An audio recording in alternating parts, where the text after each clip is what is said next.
Rickettsias y clamidia. Rickettsias se denominan así en honor a Howard Ricketts, que fue el científico que las estudió y murió de tifus en 1910. Originan las rickettsiosis, que es una enfermedad infecciosa zoonótica de distribución universal que se transmite por artrópodos como piojos, pulgas, garrapatas o ácaros. Pueden desempeñarse tanto en vector como de reservorios. Estos infestan e infectan a una gran variedad de animales vertebrados, silvestres y a seres humanos.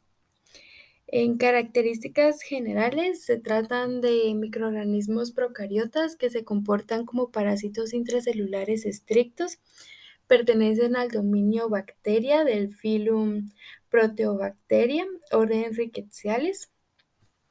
Tienen forma basilar, cocobacilar o son pleomórficas y su tamaño es alrededor de 0,3 por 1,2 micrómetros. Son gérmenes gram negativos aerobios. No se colorean bien con la coloración de Gram, pero sí con la de Giemsa o Jiménez, que permiten visualizarlas con el microscopio óptico compuesto. A semejanza de las bacterias, tienen los dos ácidos nucleicos, ADN y ARN, y ribosomas para la síntesis de proteínas. En general, no pueden metabolizar la glucosa como sustrato. Eh, Pueden sintetizar ADP, pero no ATP, el cual se obtiene de la célula hospedera. Se cree que este parásito energético obligado se debe a un sistema inusual de transporte a nivel de sus membranas, mediado por una enzima que intercambia el ADP bacteriano por ATP celular, además de otros metabolitos esenciales presentes en el citoplasma de la célula eucariota.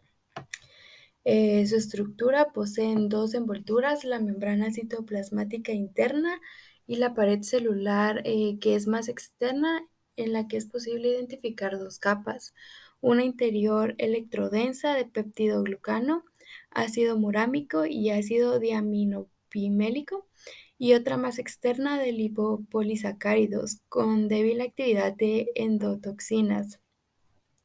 Estas están separadas por un espacio periplásmico. Estas características estructurales se pueden relacionar con las bacterias y con los virus por la particularidad que requieren de las células vivas para su desarrollo. No poseen flagelos y están rodeadas por una biopelícula poco adherente. El genoma de 1,1 megapares de bases es más pequeño que el de las bacterias convencionales y contiene de 834 genes. Acá encontramos una tabla que describe las características de las riquezas. Acá, como ya se mencionó, dice que la técnica de tinción es Giemsa, Jiménez cuando éstas se encuentran en tejidos y Wright para la sangre.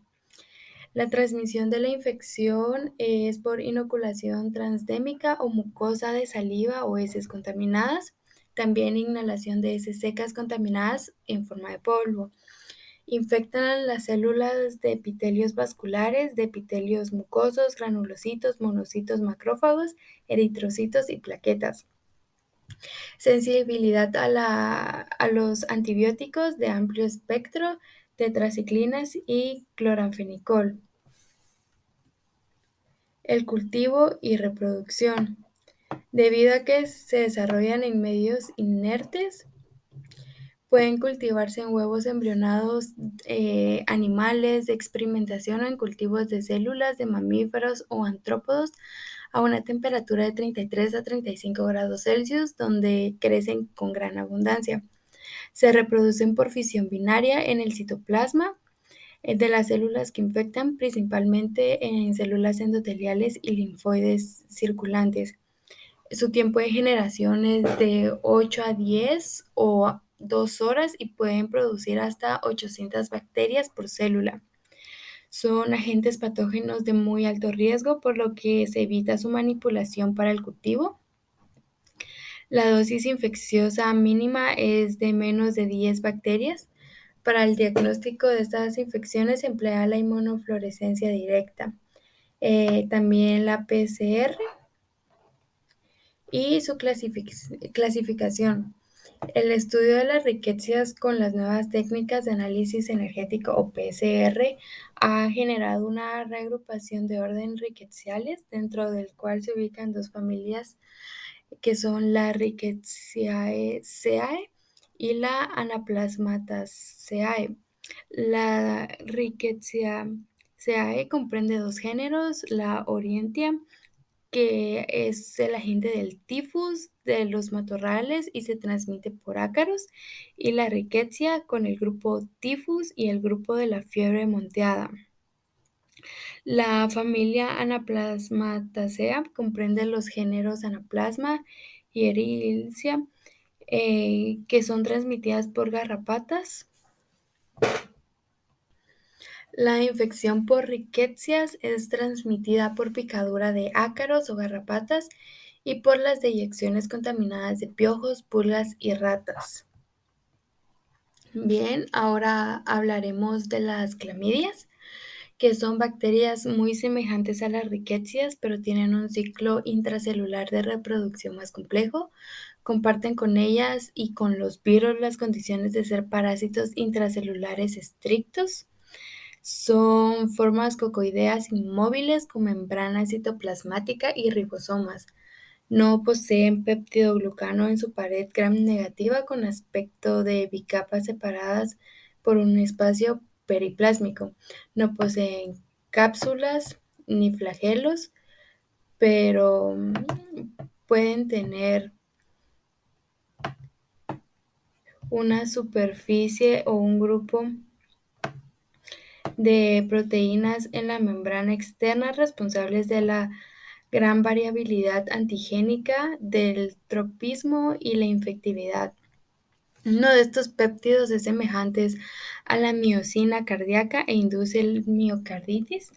Poseen los dos ácidos nucleicos, pero no producen su propio ATP, por lo cual las ATP o ADP transferasas están presentes en todas las especies de clamidia. Su genoma es de 1,23 megabases. Como se han detectado citocromos ni flavoproteínas, se cree que son anaerobios. Se colorea muy poco con la tinción de Gram, y lo hace mejor con la tinción de Giemsia. El tamaño mínimo en una pared de su ciclo reproductivo es de 300 a 350 nanómetros. Ahora, su reproducción se multiplican en vesículas dentro del citoplasma de las células hospedadoras mediante un ciclo complejo con dos etapas, lo cual lo hace un ciclo bifásico.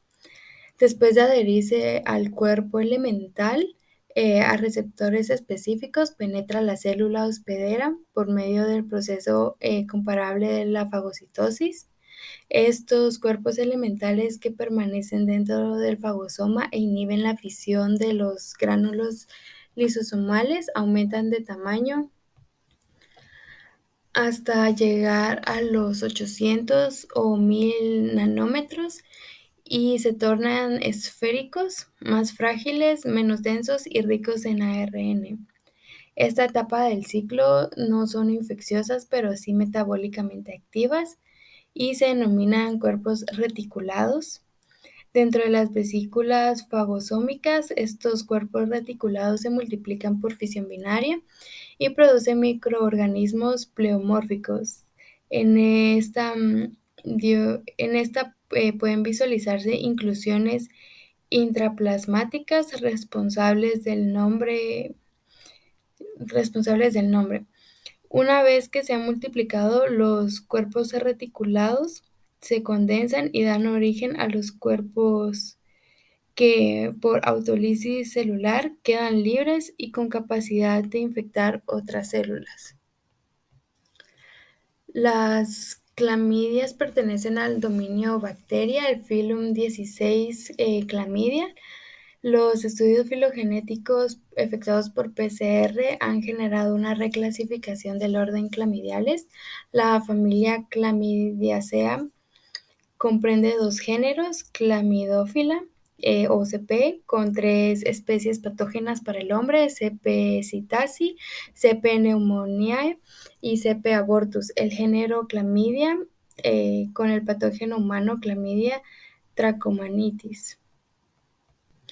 In vivo, las clamidias infectan células linfoides epiteliales no ciliadas, cilíndricas o cúbicas de diferentes mucosas que pueden ser de la mucosa conjuntiva, endocervix, recto, endometrio, genitourinarias y trompas de falopio. Acá podemos observar un cuadro que compara a los dos microorganismos. Se pueden ver que comparten una morfología de coco y en tamaño las riquecias pueden tener un tamaño mínimo similar y pueden variar como tamaño máximo. En la pared las riquecias contienen peptidoglicano y las clamidias no. Ambas poseen ribosomas, ácidos nucleicos. La división puede ser binaria y en caso de las clamidias, un mecanismo complejo. La síntesis de moléculas, pues sí la hacen. Cultivos se hacen en células vivas para dos. La técnica de extinción de preferencia es GIEMSA. Infectan en riquecias, las células de endotelio vascular. En clamidia, células epiteliales, mucosas no ciliadas, cilíndricas o cuboides. En la transmisión de la infección en riquecias es por artrópodos y ratas y en clamidias por contacto directo. La sensibilidad o antibióticos en riquecias en ambas hay de amplio espectro. La referencia utilizada, muchas gracias.